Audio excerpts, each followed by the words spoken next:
네, 오늘 보실 말씀은 마가복음 10장 45절 한 절 말씀입니다. 마가복음 10장 45절 한 절이고요. 여기 화면에 나옵니다. 같이 한 목소리 한번 읽도록 하겠습니다. 시작. 인자가 온 것은 섬김을 받으려 함이 아니요 도리어 섬기려 하고 자기의 목숨을 많은 사람의 대속물로 주려. 다시 한번 읽어볼까요?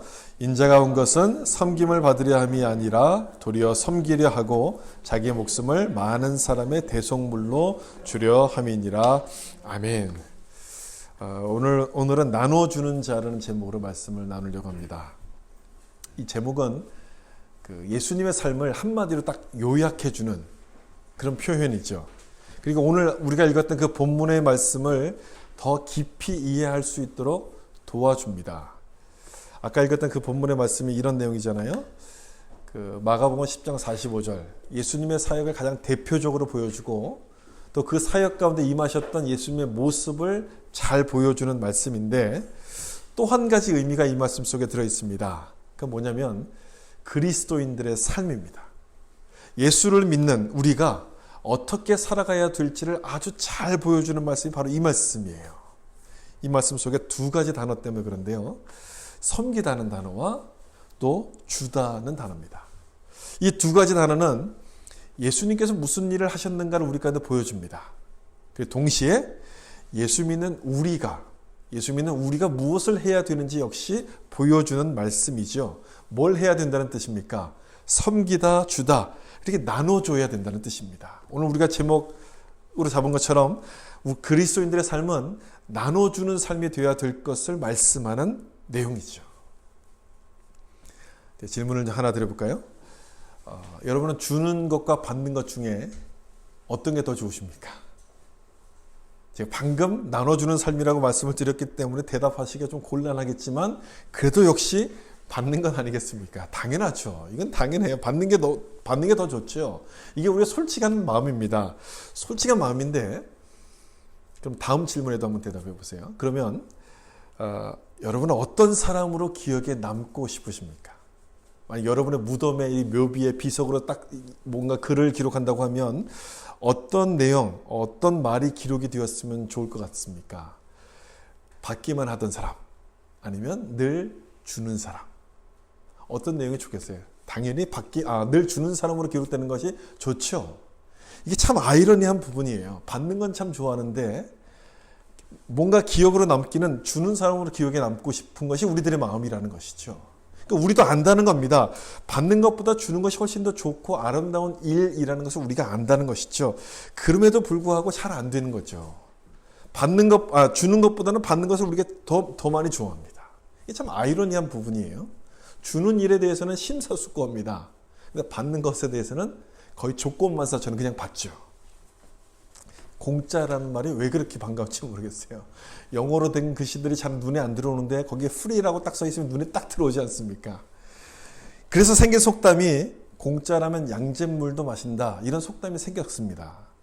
또 다른 반대가 되는 그런 속담도 있죠. 세상엔 공짜가 없다. 또 공짜를 좋아하면 머리가 벗겨진다는 말도 있지만 그럼에도 불구하고 우리는 공짜를 좋아합니다. 주는 것보다 받는 것을 더 좋아하지요. 그래서 저는 오늘 이 나누는 말씀이 참 중요하다고 생각합니다. 우린 예수를 믿는 사람 아닙니까? 그래서 예수님을 닮아가야 되는 사람이기 때문에 이 말씀이 중요하다는 거예요. 세상은 경쟁을 강조하고요. 경쟁을 해야지만 살아남는다고 이야기합니다.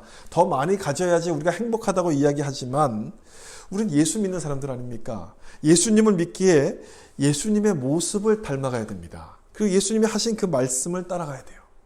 아까 오늘 본문을 읽은 것처럼 섬기러 오셨고 자기 목숨을 주러 오셨다고 말씀하신 것처럼 그 모습을 닮아가야 되는 겁니다. 그 말씀을 따라가야 돼요. 이런 말씀도 또 하셨어요. 예수님께서요. 마태복음 10장 8절에 보면 제가 중간쯤부터 기록했는데요.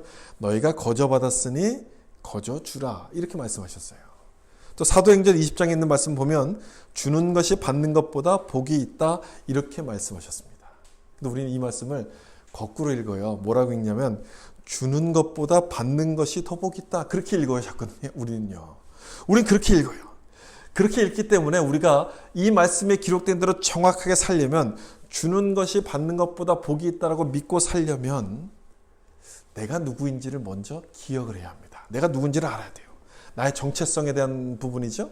나의 정체성이 뭔지를 알아야지만 내 생각과 내 행동이 역시 그렇게 달라지기 때문에 그렇습니다. 그래서 그동안 우리가 쭉 나눠왔던 내용들이 뭐였냐면 이 그리스도인의 정체성에 대해서 이런 내용들을 우리가 그동안 좀 살펴봤습니다. 우리는 선택을 받은 사람이고 축복을 받은 사람이고 또 상처를 받은 사람, 그리고 오늘 나누게 될 것은 이 마지막에 나오는 나눠주는 자에 대한 부분을 지금 나누려고 합니다. 여러분 이 순서를 좀 잘 보시면 좋겠어요.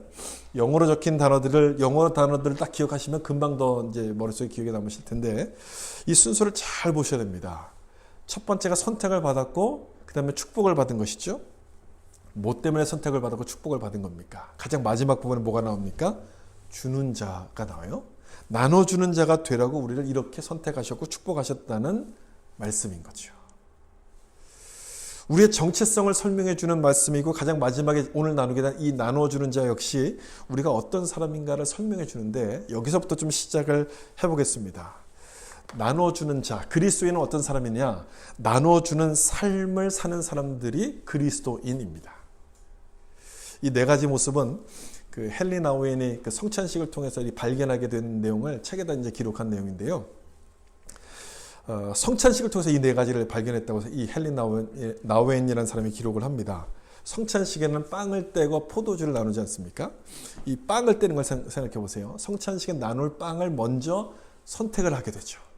그리고 이 빵을 축복합니다. 축복 기도합니다. 그리고 이 빵을 떼어서 이걸 나눠줍니다. 서로 이렇게 나눠 먹게 돼요. 예수님께서는 이 예식을 거행하시면서 이것을 통해서 나를 기념하라 이렇게 말씀하셨어요. 기념하라는 얘기는 기억하라는 뜻입니다. 기억하는 것뿐 아니라 예수 믿는 사람이 그렇게 살아가야 된다는 뜻이기도 합니다. 그렇게 살라는 뜻이에요. 예수님을 믿는다면 예수님처럼 나눠주는 삶을 살아야 될 것을 말씀하시는 내용이에요.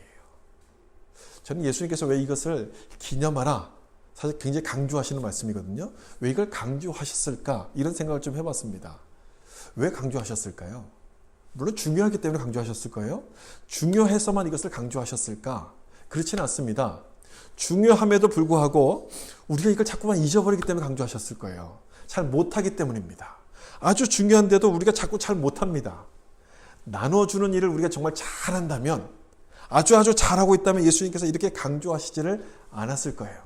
우리 잘 못하잖아요. 잘 못하기 때문에 잘하라고, 이걸 기억하고 잘하라고 예수님께서 이것을 강조해서 기념하라 이렇게 말씀을 하신 겁니다. 이 나눠주는 일이라는 것이 우리의 본성과는 좀 정반대가 되는 일 아닙니까? 그래서 우리가 잘 안 되는 거죠. 잘 못하는 겁니다. 누구나 쉽게 이걸 나눠주는 삶을 살고 있다면 예수님께서 이렇게 말씀하시지는 않았을 거예요. 그렇게 보면 이 예수 믿는다는 것이 참 쉬운 일이 아니라는 생각이 듭니다. 요한일서 말씀에서는 너희가 서로 사랑하면 그 사랑하는 모습을 통해서 세상에 우리가 그리스도인임을 알 거라고 그렇게 말씀합니다. 서로 사랑하면, 그 말씀대로라면 예수 믿는 것은 서로를 사랑하는 것이고 서로 나눠주는 겁니다. 이게 우리의 본성과는 거슬리는 일 아닙니까? 그래서 예수 믿는 건 쉬운 일이 아니에요. 그냥 저절로 되는 일이 아니에요.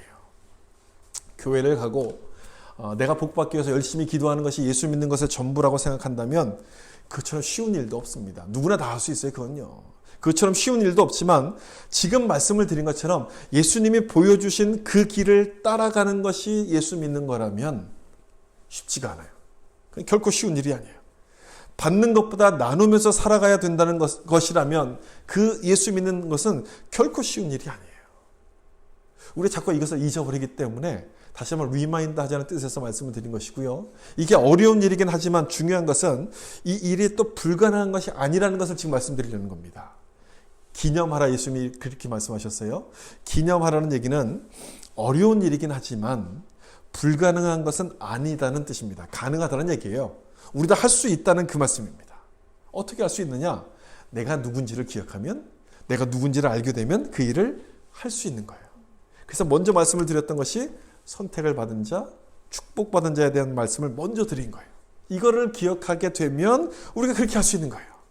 아, 내가 이렇게 많은 복을 받았구나. 받은 복을 기억하게 되면 내 것을 기꺼이 나눠줄 수 있는 마음들이 생기게끔 되는 겁니다. 그래서 선택받은 자 말씀드릴 때 아브라함에 대한 예를 드리지 않았습니까? 여러분 아브라함을 다시 한번 생각해 보세요. 이 아브라함이 어떻게 해서 부름을 받았습니까? 믿음이 좋아서 부름 받았습니까? 아니에요. 아브라함이 부름 받았을 때는요, 그 집안이 우상을 만드는 집안이었습니다. 그런 집안에서 자랐던 사람인데 하나님께서 아브라함을 택하셔서 믿음의 조상으로 삼았습니다. 그리고 복을 주시죠. 너를 통해서 큰 민족을 이루겠다는 하나님께서 큰 축복을 주십니다. 선택을 받았고요, 축복을 받았습니다. 왜 받았습니까? 왜요? 왜 축복을 받았습니까? 이 질문이 아주 중요한 질문이죠. 이 질문에 대한 답이 우리에게도 똑같이 적용되기 때문에 여러분 굉장히 중요한 질문이죠. 왜 아브라함이 복을 받았습니까? 아브라함을 통해서 모든 민족이 복을 받도록 하기 위해서 축복하신 것 아닙니까? 창세기 12장 말씀이 바로 그거예요. 너로 인해서 모든 민족이 복을 받을 것이다. 그래서 이 아브라함을 선택하고 복을 주신 거예요. 아브라함이 받은 복을 다른 사람들에게 나눠주게 하셔서 그 복이 모든 사람들에게 전해지도록 하신 것. 그래서 아브라함을 택하신 거예요. 다시 말하면 주는 자가 되라고. 주는 자가 되라고 아브라함을 택하시고 복을 주셨던 거예요. 여러분들 성경을 깊이 읽어보시고 연구해 보시면 아시겠지만 이것이 하나님의 방법이라는 겁니다. 하나님의 방법이 바로 그거라는 거예요. 어떤 분들이 종종 이런 질문을 하세요. 하나님은 전능하신 분인데 왜 우리를 시켜서 전도하게 합니까? 하나님이 그냥 하시면 다 되는 건데 왜 우리를 시켜서 전도하게 하실까요? 이렇게 묻는 분들이 종종 있는데 그 답이 아브라함을 통해서 우리가 찾아낼 수 있어요. 먼저 복을 받은 사람이 그를 통해서 다른 사람들에게 전해주도록 하는 것이 하나님의 방법이기 때문에 그렇다는 거예요. 이게 성경 처음부터 마지막까지 계속 나오는 거예요. 이게 하나님의 방법인 거예요. 먼저 복을 받은 사람이 다른 사람에게 전하는 거. 그것을 가리켜서 하단의 축복, 상단의 축복, 하단의 축복 그렇게 설명을 드렸어요. 상단의 축복을 받게 된 것은 하단의 복을 이루어가기 위해서 그렇게 복을 주신 것 아닙니까? 그러므로 우리를 가리켜서 아브라함의 후손이라고 하는 것은 우리를 택하시고 우리에게 복 주신 것 역시 아브라함과 똑같은 이유라는 겁니다. 무엇 때문에 복 주신 겁니까? 나를 통해서 다른 사람에게 그 복이 전해지라고. 나눠주는 자가 되라고 우리를 부르신 거예요. 그렇게 함으로써 예수 믿는 자라는 것을 이 세상 가운데 나타내라고 우리를 택하시고 복 주셨다는 거예요. 지난주에 그 상처받은 자에 대한 말씀을 나누면서 상대방의 상처를 이해해주고 이렇게 품어주자 그런 말씀을 드렸습니다. 그것이 이제 손해가 아니고 나를 더 성숙시키는 일이라고 말씀을 드렸습니다. 아마 여러분 기억하실 거예요. 주는 것도 똑같은 원리입니다. 나눠주는 것도 같은 원리예요. 나눠주면 내가 손해 같잖아요. 손해가 아니라 나에게 득이 되는 거야. 득. 나를 더 성숙하게 만들기 때문에 더 득이 된다는 말씀이에요. 조금 후에 더 말씀을 드리기로 하고 이 말씀을 먼저 좀 보세요. 에베소서 4장 13절 말씀이에요. 같이 한번 읽어볼까요? 우리가 다 하나님의 아들을 믿는 것과 아는 일에 하나가 되어 온전한 사람을 이루어 그리스도의 충만한 데까지 이르리니. 아멘. 요즘 자주 묵상하는 말씀이고 일부러 자꾸 기억을 해서 이제 그 생각하려고 하는 말씀 중에 하나입니다. 이 말씀이 믿음의 뭔지를 보여주는 말씀이기 때문에 그렇거든요. 믿음이라는 것은 예수를 믿는 것과 아는 것에서 시작합니다. 시작을 예수를 믿는 것에서부터 시작하는데 여러분 이 말씀대로 보면 거기서 시작해서 어디까지 가는 겁니까? 어디의 분량에 충만한 데까지? 그리스도의 장성한 분량에 충만한 데까지 가는 것. 그것을 가리켜서 믿음이라고 지금 여기서 기록하고 있습니다. 이게 믿음이라는 거예요. 그래서 우리는 예수를 믿는다는 것에서 그냥 만족을 해요. 나는 교회를 다녀. 내가 예수를 믿었어. 구원 받았어. 그냥 그걸로 만족해요. 여러분 이 말씀대로 보면 그게 시작인데 예수를 믿는 게 시작인데 그냥 그걸로 다 완성됐다고 만족해 버린다면 뭔가 좀 잘못된 건 아니겠습니까? 그래서 저는 이 말씀이 중요하고 오늘 나누는 말씀이 중요하다고 생각해요. 우리가 이런 실수를 하지 않아야 되기 때문에 예수를 믿는 것에서부터 그리스도의 장성한 분량에 이르기까지 예수님을 닮아가는 것까지 가야 되기 때문에 이 말씀은 중요한 것이고 오늘 말씀은 중요한 겁니다. 어찌 보면 예수를 안 믿다가 믿게 되면 그 믿었다는 그 자체만 가지고도 굉장한 일이죠. 큰 일입니다. 근데 여러분 그보다 더 굉장한 일이 있어요. 그건 뭐냐면 예수님이 그리스도의 장성한 분량까지 자라가게 되는 겁니다. 그렇게 하다 보면 앞에서 느꼈던 기쁨보다 더 큰 기쁨을, 비교가 안 되는 기쁨을 점점 느끼게 되기 때문에 그래요. 처음에는 예수 믿는 그 자체가 기뻤는데 예수님의 모습을 점점 닮아가면 갈수록 그것보다 더 큰 기쁨이 있다는 것을 느껴지는 거예요. 그러니까 뒤로 가면 갈수록 더 큰 기쁨을 느끼게 되는 겁니다. 그래서 그리스도의 장성한 분량에 이르기까지 자라가라 이렇게 말씀하는 거예요. 뭘 해야지 우리가 이렇게 할 수 있느냐?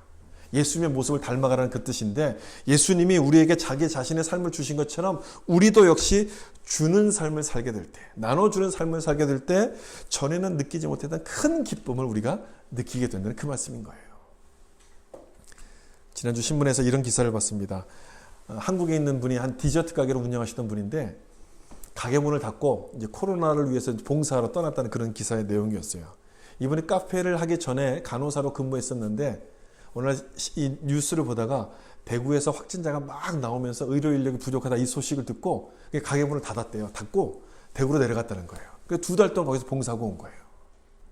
기자가 물었습니다. 그럼 그동안 가게 렌트비는 어떡합니까? 그랬더니 이분이 하는 말이 그동안 번 돈으로 충당을 하고 돈은 또 벌면 되겠죠. 그렇게 아주 기분 좋게 얘기를 하는 거였어요. 그 전에는 몇 주 전에는 서울에 있는 한 동네에서 마을 지역에서 주민들 전체에게 마스크를 주려고 12,000장인가를 만들었다는 그 뉴스를 본 적이 있어요. 동네 사람들이 모여가지고 사비를 털어갖고 그 재료를 사고요.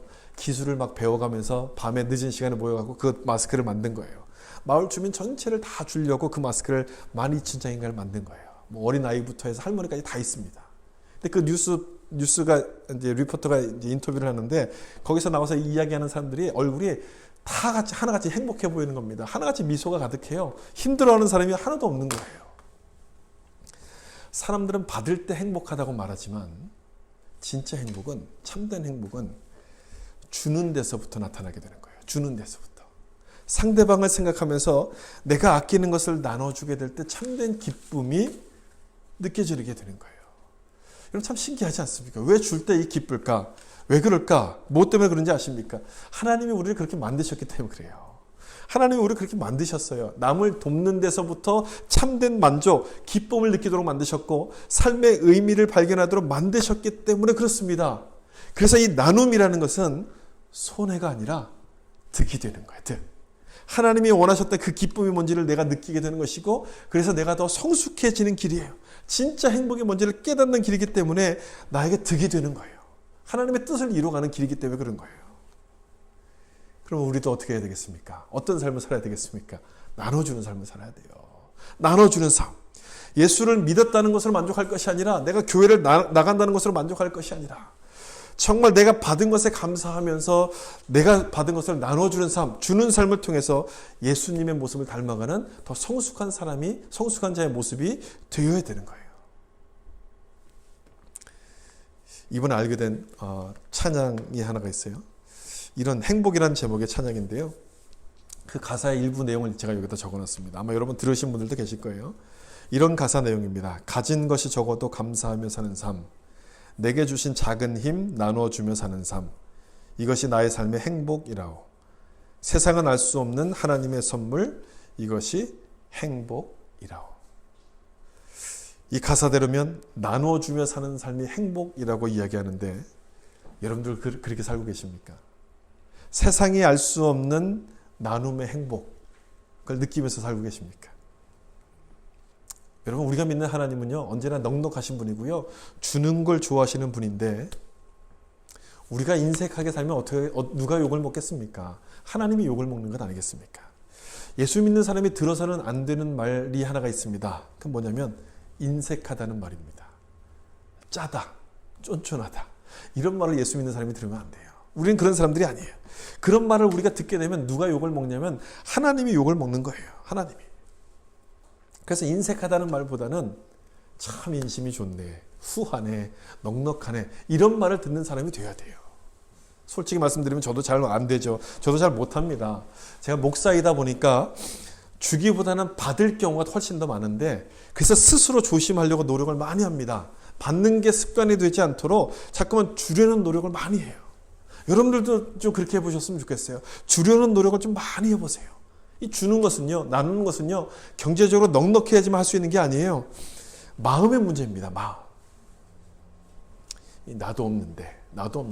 뭔가 주려고 할 때마다 이런 생각이 들잖아요. 나도 없는데. 여러분 그 말에 속으면 안 돼요. 그 말은요, 사단이 주는 생각입니다. 우리를 나누지 못하도록 만들려는 사단의 유혹이에요. 그 말에 속지 마시고요. 우리가 나누려는 마음만 있으면 내가 뭐든지 줄 수 있어요. 내가 뭘 줘야 될 것인지가 보이기 시작합니다. 그걸 주시면 되는 거예요. 똑같은 말을 한마디를 하더라도 위로의 말을 해주시면 되는 것이고요. 여러분의 미소를 나눠주시면 되는 거예요. 그리고 여러분의 시간을 좀 나눠주시면 되는 거예요. 뒤에서 무엇을 나눠야 될 것인지를 좀 더 뒤에서 설명드리기로 하고요. 중요한 것은 뭐냐면 우리가 어떤 사람이고 하나님이 우리에게 무엇을 기대하시는가를 기억해야 된다는 거예요. 내가 어떤 사람인가? 여러분 무엇을 하나님께서 우리 가운데 기대하시는 겁니까? 나눠주는 삶을 기대하신다는 거예요. 주는 삶을 우리 가운데 기대하신다는 거죠. 이 말씀 보세요. 고린도후서 9장 8절을 보시면 제가 중간쯤부터 기록했는데 인색함으로나 억지로 하지 말지니 하나님은 즐겨내는 자를 사랑하시느니라. 우리에 대한 하나님의 기대가 이 말씀 속에 나타납니다. 여러분 뭘 기대하시는 겁니까?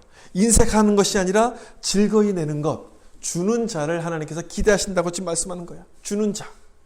그렇게 될 때 우리 삶이 성숙해지게 되는 것이고 우리를 부르신 하나님의 뜻을 우리가 이뤄가기 시작하기 때문에 그렇습니다. 사랑하는 성도 여러분, 이 말씀대로 인색한 자가 되지 마시고 즐겁게 나눠주는 자가 되시기를 예수님의 이름으로 축복합니다. 두 번째, 우리가 나눠주는 자가 되려면 이것이 필요합니다. 이것. 쪼개어지는 삶. 이것이 필요해요. 쪼개지 않으면 나눌 수가 없고요. 나누려면 먼저 쪼개야만 됩니다. 이 사진에 있는 것처럼. 성찬식을 생각해 보시면 여러분 무슨 뜻인지 아시겠죠? 성찬식에서 빵을 나누는데 이 빵을 나누려면 먼저 쪼개야지만 나눌 수가 있습니다. 그래서 순서가 그렇게 됐어요. 우리가 축복을 받았고, 선택을 받았고, 축복을 받았고, 상처를 받고, 그 다음에 나눠주는 자가 됐어요. 이제 broken, 그 다음에 given이 돼요. 나눠주려면 쪼개야 되는 거예요. 이 순서. 지난주에는 이 broken이란 말을 상처라고 해서 설명을 드렸어요. 여러분 빵을 쪼개면 빵에 상처가 나죠. 그렇지만 상처가 나지만 좋은 점이 한 가지가 있습니다. 뭡니까? 이걸 나눠줄 수 있다는 거예요. 다른 사람과 나눌 수 있다는 거예요. 그렇지 않습니까, 여러분?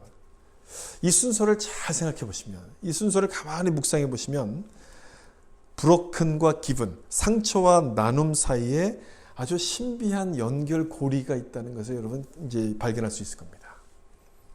상처를 받으면 우리는 아프다고 생각합니다. 아니, 아프다고만 생각합니다. 내가 상처받아서 아파. 내가 아픈데, 내가 힘든데 내가 다른 사람을 어떻게 도울 수 있겠어? 우리는 그렇게 생각합니다. 거기서 멈춰버리죠. 거기서 멈춰버리는데 조금 더 생각을 해보세요. 좀 시간이 지나고 나면 내가 받았던 상처로 인해서 그 상대방을 이해해 줄 수 있는 마음이 생기기 시작합니다. 아, 나도 저때 저랬는데, 저런 경험이 있었는데 저 사람이 얼마나 힘들까? 저 사람이 얼마나 아플까? 이렇게 이해하는 마음이 생기지 않습니까? 그걸 한자로 뭐라고 이야기합니까? 사자로. 동변, 상련. 내가 아픔을 겪었기 때문에 다른 사람의 아픔을 이해해 준다는 뜻 아니겠습니까? 그 얘기는 뭐냐면 상처가 상처로 끝나지 않고 나눔으로 이어진다는 것을 보여주는 거예요. 나눔으로. 그렇다면 여러분 상처는 무엇을 위한 거라고 우리가 생각할 수 있겠습니까? 무엇을 주기 위한 것, 나눠주기 위해서 주어지는 것이라고 우리가 이해할 수가 있게 되는 거예요. 나눠주기 위해서 우리 가운데 상처가 생기는 것이라고 이해할 수 있습니다. 그렇기 때문에 그렇게 보면 이 상처받는 것을 여러분 두려워할 필요가 없는 거예요. 무서워할 필요가 없는 겁니다. 지금은 이해가 안 돼서 참 뭔가 좀 답답해 보이지만 이 일을 통해서 하나님의 은혜를 나누는 자가 되도록 우리를 인도해 가실 것이기 때문에 그 상처받는 것은 두려운 일이 아닌 거예요. 이게 성경적인 입장 아니겠습니까? 성경을 통해 보는 입장 아니겠습니까? 요한복음 12장 말씀 보세요. 여기 12장 24절에 중간부터 기록했는데 이렇게 돼 있죠. 하나를 미리 땅에 떨어져 죽지 아니하면 하나를 그대로 있고 죽으면 많은 열매를 맺느니라. 씨가 떨어져서 죽는 것을 브로큰, 상처라고 이야기할 수 있어요. 깨지는 거죠. 씨가 쪼개지는 거 아닙니까? 깨지는 겁니다. 그런데 그 깨지는 것을 통해서 결과가 뭡니까? 어떤 결과가 나타납니까? 많은 열매들이 맺히게 돼요. 이 말씀은 십자가를 상징하시는, 설명하시는 말씀인데 여러분 십자가야말로 상처와 나눔의 관계를 잘 보여주는 그런 사건 아니겠습니까? 십자가에서 예수님께서 상처를 받으셨고 그 십자가에서 죽으셨습니다. 근데 그 죽음으로 말미암아 어떤 결과가 이루어집니까? 우리 모든 사람들이 다 구원받게 되는 결과들이 이루어지게 돼요. 지난주에도 읽었던 말씀이에요. 이사야서 53편 5절.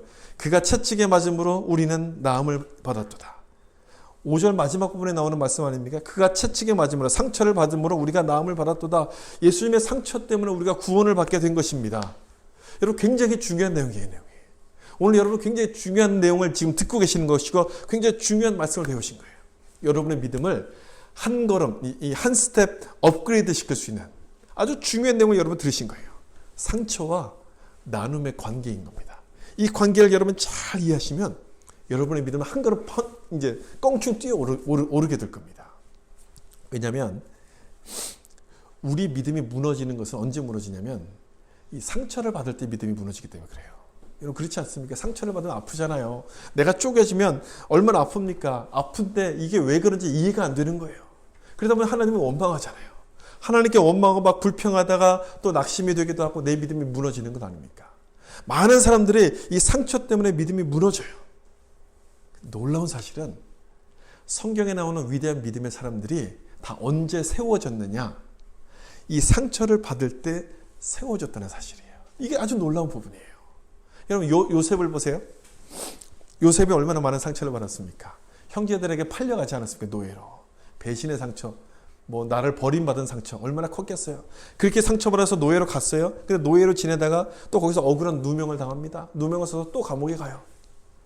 이쯤 되면 요셉의 믿음이 무너져야죠. 하나님을 원망해서 믿음이 무너져야 되는데 무너지지 않습니다. 요셉은 애굽의 국무총리가 되면서 자기를 배신한 형들을 오히려 먹여 살립니다. 구원해 줍니다. 더 건져주게 돼요. 그러면서 뭐라고 고백합니까? 그 창세기 마지막에 가면 이렇게 고백하지 않습니까? 이 말씀 같이 한번 읽어볼까요? 창세기 50장 20절입니다. 시작. 당신들은 나를 해하려 하였으나 하나님은 그것을 선으로 바꾸사 오늘과 같이 많은 백성의 생명을 구원하게 하시려 하셨나니 아멘. 요셉의 상처를 형제들을 구원하는 선으로 바꾸어 주셔서 나눠주는 자가 되도록 하셨습니다. 상처와 나눔의 관계를 요셉이 깨닫게 되는 거예요. 너무너무 아픈 거예요.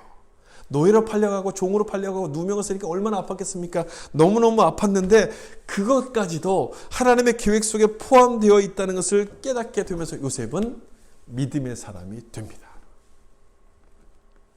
참 놀랍지 않습니까? 또 한 사람을 볼까요? 욥이에요. 욥. 아마 이 욥만큼 상처를 많이 받았던 사람도 없을 거예요. 이 욥을 보면 지금 이 부분이 무엇인지 아주 더 명확해져요. 사탄의 시험으로 말미암아 재산을 다 잃어버렸으며 그 자녀들도 잃어버렸습니다. 건강의 축복, 건강마저 다 잃어버리게 돼요. 이해할 수 없는 고난이 오니까 욥의 마음이 얼마나 아팠겠습니까? 참 괴로웠을 겁니다. 그렇게 괴로움 중에 있는데 세 친구들이 찾아옵니다. 욥을 위로해 주겠다고 찾아온 거예요. 그런데 위로해 주러 왔는데 하는 말이 뭐냐? 이런 말을 하죠. 너가 잘못한 게 있으니까 이런 일을 당하는 거지 잘못한 게 뭔가 좀 생각해봐. 그리고 회개해. 그런 말을 막 하는 거예요. 그러니까 위로하러 온 게 아니라 불난 집에 부채질하러 온 거예요. 욥은 계속해서 난 잘못한 게 없다. 나는 잘못한 게 없다고 이야기하는데도 계속 이 세 친구가 다그칩니다.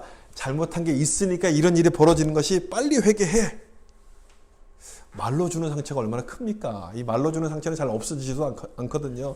깊은 상처를 받았습니다. 막 마음이 아파요. 계속 상처를 줘요.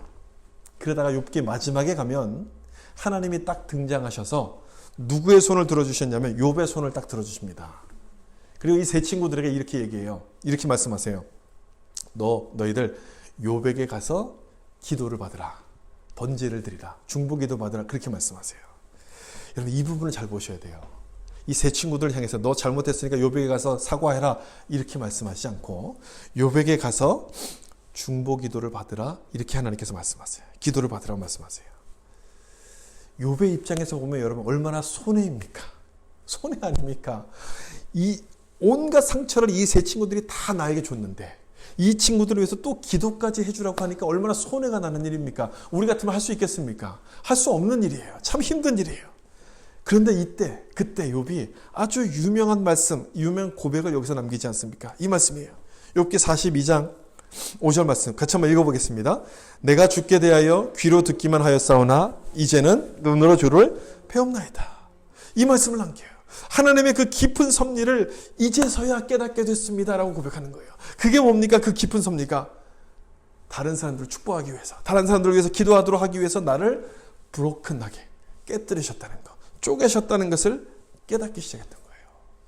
내가 쪼개지는 그 상처는 나를 아프게 한 것뿐 아니라, 나를 아프게만 한 것이 아니라 주는 자로 살도록 만드시려는 하나님의 뜻이라는 것을 욥이 드디어 깨닫기 시작한 거예요. 여러분 놀랍지 않습니까?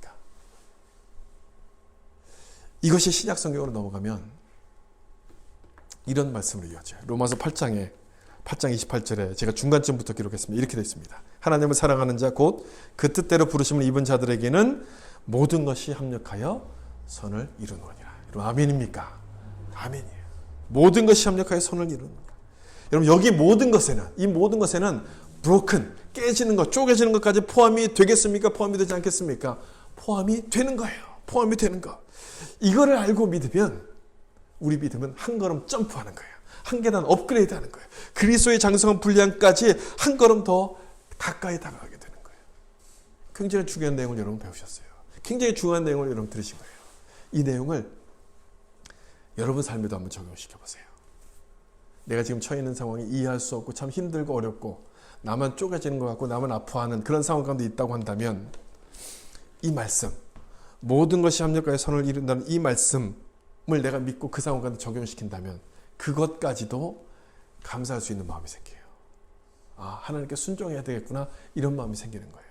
내가 쪼개지는 그 상황이라도 감사하면서 순종하기 시작합니다. 그리고 다른 사람을 위해서 내 삶을 나눠주는 삶을 살기로 결단하게 되는 거예요. 그런 삶이 이어지게 되는 거예요. 그래서 마지막으로 나누고 싶은 게 이거예요. 세상을 위한 양식입니다. 나눠주는 삶이 뭔지를 설명할 때 아마 이 표현보다 더 좋은 표현은 없다고 생각합니다. 세상을 위한 양식. 나눠준다는 것은 그 사람에게 뭔가를 좀 채워주는 것 아닙니까? 채워준다는 의미, 채워준다는 것을 나타내는 단어가 양식이잖아요. 배고픈 것을 채우는 것, 밥 아닙니까? 양식 또는 밥이라고 생각할 수 있어요. 그런데 이 밥이라고 읽으면, 세상을 위한 밥 이렇게 읽으면 이게 별로 좋은 뜻은 아닙니다. 내가 누군가의 밥이 된다는 것은 이 세상 속에서는 이용을 당한다는 뜻이잖아요. 별로 좋은 뜻으로 사용되지 않지만 성경에서는 다릅니다. 성경에서는 이것을 적극적으로 권장해요. 이렇게 살라고 적극적으로 권하고 있습니다. 다른 사람을 살리는 길이기 때문에 그렇고 우리가 예수님을 닮아가는 길이기 때문에 그렇습니다. 예수님도 밥이라고 말씀하셨잖아요. 요한복음 6장에 보면 자기 자신을 가리켜서 살아있는 떡, 빵이라고 말씀하셨어요. 우리식으로 읽으면 밥이 되는 거예요. 예수님도 밥이라고 말씀하셨어요. 그리고 자기 자신을 주시기 위해서 십자가에서 희생을 하십니다. 세상을 위한 밥이 되는 것은, 되자고 말씀드리는 것은 바로 그 모습이 그 예수님의 모습을 닮아가는 것이기 때문에 그래요. 그럼 세상을 위한 양식이 되는 것, 내가 뭘 하면 되는가? 무엇을 해야지 이렇게 될 수 있는 것인가? 이 질문을 받으면 우리는 먼저 무엇부터 생각하냐면, 아, 내가 뭘 줘야 될까? 저 사람들에게 내가 뭘 줘야 될까를 먼저 생각하게 되는데, 여러분 그것보다 이것을 먼저 생각하셔야 됩니다. 내가 저 사람에게 어떤 사람이 되어야 될까? 이거를 먼저 생각하셔야 돼요. 어떤 사람이 되어야 될까? 무엇을 줄까를 생각하다 보면 우리가 그렇게 좀 온전한 사람이 아니고 우리가 그렇게 순전한 사람이 아니라서 내가 뭔가 줬다는 것 때문에 저 사람을 컨트롤하고 싶어집니다. 내가 저 사람보다 위라고 자꾸 생각하게 돼요. 그래서 그렇게 생각하지 않아야 되기 때문에 뭘 줄까를 생각하기보다 내가 저 사람에게 어떤 사람이 되어야 될까를 먼저 생각하자는 뜻입니다. 다시 말하면 마음을 주는 자가 되자는 그런 뜻이에요. 마음을 주는 사람, 마음. 앞에서 제가 인색한 사람이 되지 말고 넉넉한 사람이 되자고 말씀드리지 않았습니까? 이 넉넉한 사람이 되는 것은요, 돈을 줄 때 나타나지 않고요, 마음을 줄 때 나타나는 겁니다. 그때가 넉넉한 사람이 되는 거예요. 제가 생각할 때 다른 사람을 돕는 가장 쉬운 방법은 그냥 돈을 주는 거예요. 물론 그것도 훌륭한 일이죠. 그것도 참 어려워서 하지 못하는 사람이 많은데 그것도 훌륭한 일이긴 하지만 그보다 더 훌륭한 방법은 우리의 마음을 주는 거예요. 그 사람의 형편을 이해하고 그 사람의 아픔을 공감해 주면서 같이 그것을 짊어지려고 하는 그 마음, 그런 마음이 넘어진 사람을 일으킬 수 있는 힘이 되는 것 아니겠습니까? 요즘 정부에서 이 코비드 사태 때문에 이멀전시 베네핏, 그래서 긴급 구호 자금들을 막 나눠주고 있습니다. 참 고마운 일이죠. 고마운 일이고 감사한 일이지만, 그렇다고 해서 그걸 받았다고 해서 내가 이제부터 정부를 의지하고 정부를 사랑하면서 살아야지 이렇게 결심하는 사람은 아무도 없습니다. 여러분, 왜 결심하지 않습니까? 왜 그들에게 마음이 열리지 않습니까? 우리의 마음을 여는 것은 돈보다도 나를 이해해주고 나에게 공감해주는 그 사랑이 있기 때문에 그렇다는 거예요. 그 마음이 열리지 않는 거예요. 정부를 향해서는요. 여러분, 고린도전서 13장은 우리가 잘 아는 것처럼 사랑장 아닙니까? 사랑장, 사랑을 기록하고 있는 말씀인데, 그 앞인 12장에서는 은사를 기록하는 말씀이 나옵니다. 그리고 그 뒤인 14장에도 역시 은사에 대한 말씀이 나옵니다. 은사를 설명하는 말씀 그 중간에 사랑에 대한 말씀이 딱 끼어 있습니다. 무슨 뜻일까요, 그게? 그게 무슨 의미일까요? 사랑이 가장 큰 은사다. 그런 것을 말하는 뜻도 있겠지만, 이런 뜻도 있어요. 은사를 사용할 때는 반드시 뭘로 해야 되느냐? 사랑으로 해야 된다는 것을 말씀하는 내용이기도 해요. 은사를 사용할 때는 반드시 사랑으로 해야 된다. 내가 아무리 뛰어난 은사를 가졌다 할지라도 사랑으로 하지 않는다면 그것은 울리는 꽹과리에 불과하기 때문이라는 거예요. 내가 아무리 많은 능력을 가졌고 많은 기술과 힘을 가졌다고 해서 그 힘을 주는 것은, 사랑이 없이 주는 것은 아무런 의미가 되지 않는다는 그 말씀인 거예요. 무엇을 주는가 보다 어떤 사람이 되어야 될 것인가를 생각해야 되는 것은 바로 사랑이 중요하기 때문에 그렇습니다. 사랑에 빠지면 안 되기 때문에 그래요. 주는 것은 사랑이 없어도 얼마든지 줄 수 있어요. 그냥 줄 수가 있습니다. 그러나 마음을 주는 것은, 내 마음을 주는 것은 사랑이 없으면 줄 수가 없는 거예요. 불가능한 거예요. 그리고 이 사랑이야말로 다른 사람을 살리는 양식이 되기 때문에 그래요. 여러분, 사람들이 느끼는 영적인 허기를 무엇으로 채울 수 있겠습니까? 그들의 아픈 마음을 이해해 주려는 그 사랑, 그런 것 아니겠습니까? 그들의 마음을 뭔가 좀 이해하고 같이 공감하려는 그 마음, 그 사랑으로 그것을 채워줄 수 있는 것 아니겠습니까? 그래서 예수님은 십자가에서 자기 자신을 우리에게 내어주신 거예요. 십자가에서. 예수를 믿는 사람들이 이제 내가 예수를 믿겠다고 하면 그 1인당 얼마씩 돈을 예수님께서 나눠주신 것이 아니고요. 돈을 주신 것이 아니라 자기 자신을 우리에게 주셨어요. 자신을 주시는 것이야말로 가장 큰 사랑이기 때문에 그렇다는 것이죠. 우리가 받아야 될 그 모든 상처와 모든 아픔들을 십자가에서 예수님께서 다 받으심으로써 우리를 이해하셨고 치유하셨고, 그래서 우리를 구원내셨어요. 우리를 구원하심으로 말미암아 우리에게 소망을 주셨고, 우리에게 기쁨과 평안의 마음을 주시는 거예요. 세상에 줄 수 없는 것들을 우리에게 주셔서 영적인 허기를 다 채워주신 거예요. 그리고 성찬식을 통해서 이 십자가를 기억하라고 주님이 말씀하세요. 십자가를 기억하라. 기억하라는 것은 우리도 그 일을 하라는 뜻이에요. 그 일을 하라. 뭘 해야 되는 것입니까? 예수님께서 나의 양식이 되신 것처럼 나도 세상을 위한 양식이 되라는 말씀이에요. 세상을 위한 양식이 되라. 성찬식에 대한 그림을 다시 보시면 빵을 나누죠. 이 나눌 빵을 먼저 선택합니다. 그리고 축복합니다. 그리고 이 빵을 쪼개서 나눠 먹습니다. 그래서 여러분, 우리는 뭘 생각합니까? 우리가 다 예수님 안에서 한 가족이고 한 몸이라는 것을 생각하죠. 그거 말고 또 뭘 생각합니까? 예수님께서 나에게 빵이 되신 것처럼 나도 그래야지. 나도 이런 빵이 되고 다른 사람을 위한 양식이 돼야지. 이런 결심을 우리가 하는 것 아니겠습니까? 그런 사람이 여러분 바로 예수를 믿는 그리스도인이에요. 예수를 믿는 그리스도인. 그리스도인의 정체성은 교회를 다니는 것으로 결정되는 게 아니에요. 내가 성경책을 들고 있으면 그리스도인이라고 결정되는 것이 아니죠. 그것이 아니라 바로 이 모습에서, 이 모습. 나를 나눠주는 그 모습에서, 나보다 남을 더 먼저 생각하고 그들의 밥이 되기로 하는 그 모습에서 그리스도인의 정체성이 드러나는 거예요. 이것이 행복이라는 것을 세상 사람들은 모르지만 우리는 알지 않습니까?